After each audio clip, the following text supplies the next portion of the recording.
Sudah 30 tahun lamanya Mayani 50 tahun mengais rezeki di jalanan sebagai tukang ojek pengkolan.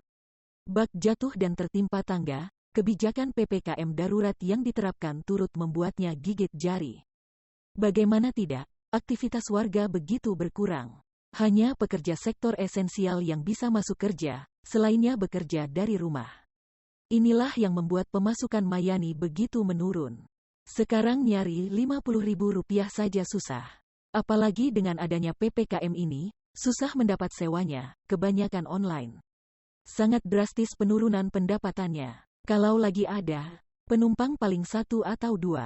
Bahkan terkadang tidak dapat penumpang sama sekali, ujarnya kepada Arta Kota, Rabu, tanggal 14 Juli tahun 2021, malam.